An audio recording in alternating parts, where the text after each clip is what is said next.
गांधारी ने कृष्ण को श्राप क्यों दिया? गांधारी जब कृष्ण को श्राप देने चली तब भगवान श्री कृष्ण गांधारी से कहते हैं, हे माता, मैं शोक, मोह, पीड़ा सबसे परे हूँ। न जीत में, न हार में, न मान में, न अपमान में, न जीवन में, न मृत्यु में, न सत्य में, न असत्य में, मैं किसी में नहीं बधा हुआ हूँ। हे माता, काल, महाकाल सब मेरे दास है। मैं उन्हीं से अपने कार्य सिद्ध करवाता हूँ। हे माता, युद्ध अवश्य संभावित था। जो चले गए हैं उन पर शोक मत करो, बल्कि जो है उन्हें स्वीकारो माता। भूत दुख का कारण बनता है।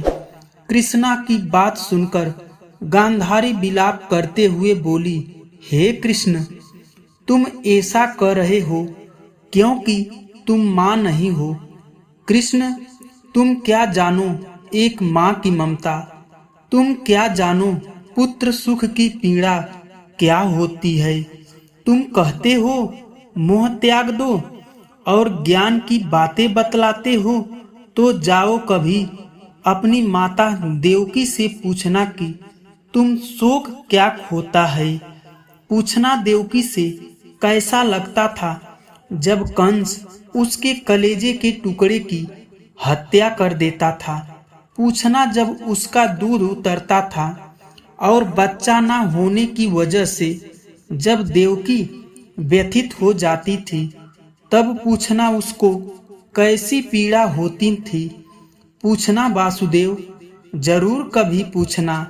ऐसा कहकर गांधारी धम्म से धरती पर गिर जाती है। फिर भगवान श्री कृष्ण दौड़कर गांधारी को संभालते हैं।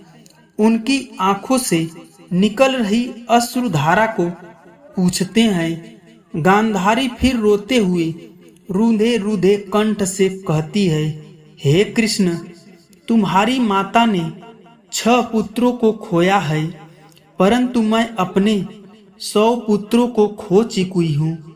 कृष्ण गांधारी को पुनः समझाते हुए कहते हैं, परंतु माता, कौरव ने ही वही मार्ग चुना जिसमें उनका पतन निश्चित था। मैं किसी के कर्म क्षेत्र पर तो अधिकार नहीं जमा सकता। कर्मों का फल तो भोगना ही पड़ता है। हे माते, गांधारी कृष्ण की तरफ अश्रुपूरित नेत्रों से देखते हुए बोली, यह कहना आसान है केशव, परंतु एक माता के लिए उसका पुत्र ही महत्वपूर्ण होता है। वह लायक है या नालायक, इसका माँ की ममता पर कोई प्रभाव नहीं पड़ता है। जितना दुख उसे लायक पुत्र की मृत्यु पर होता है, उतना ही नालायक पुत्र पर। लोग कहते हैं कि तुम आदि ब्रह्म हो, लेकिन हो तो पुरुष ही, कलेजा वज्र का ही रहेगा। माता पार्वती होते हुए भी अपने पुत्र गणेश का दुख सहन नहीं कर पाती है। हे कृष्ण, कभी माँ बनकर देखना, तब तुम्हें पता चलेगा कि तुम्हारा गीता ज्ञान ममता के आगे कितना टिकता है। यदि मोह, ममता, अज्ञान का परिचायक है तो तुमने इस मौके संसार की रचना क्यों की? बना लेते अपने ज्ञानियों का संसार। क्या आवश्यकता थी मोह ममता के संसार की रचना की? तुम भी जानते हो तुम्हारा ज्ञान नीरस है, निर्जीव है, इतना यथार्थवादी है कि उससे संसार नहीं चल पाएगा। तभी तुम मोह ममता का सहारा लेते हो।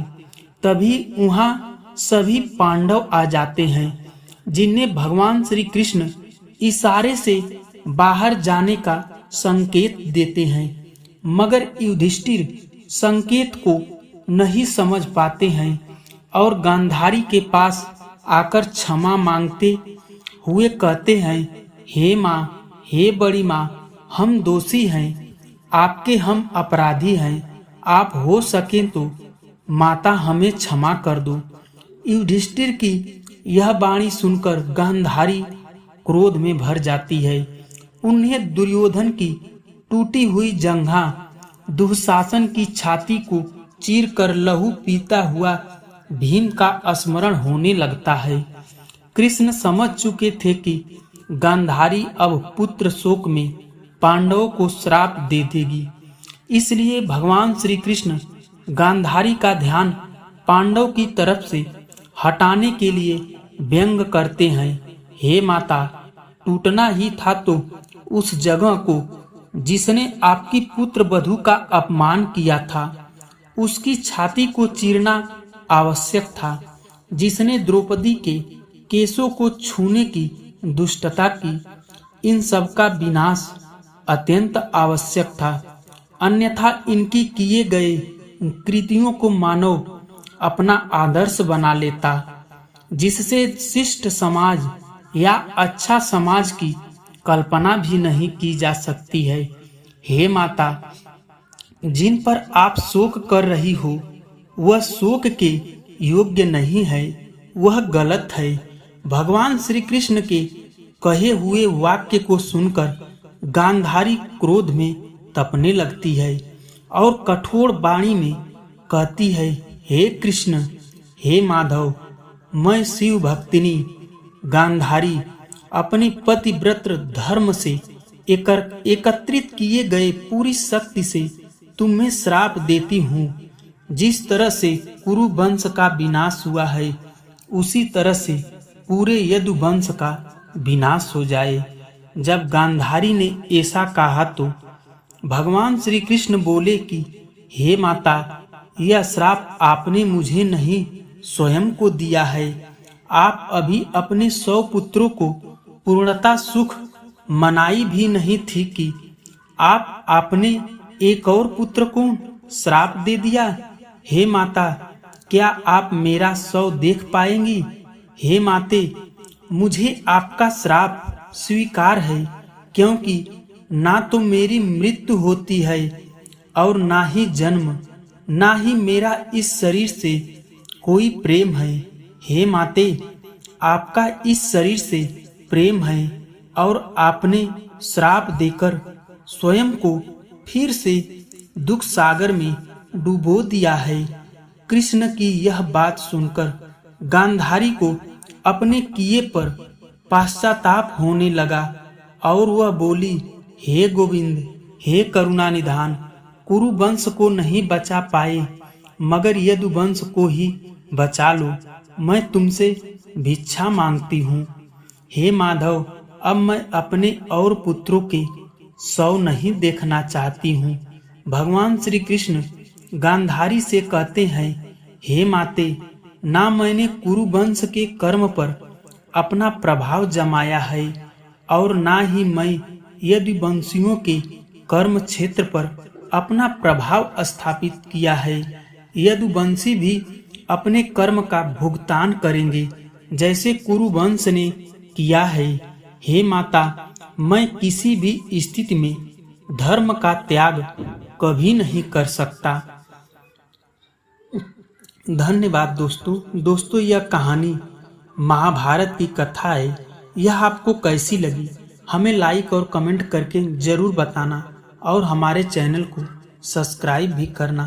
धन्यवाद।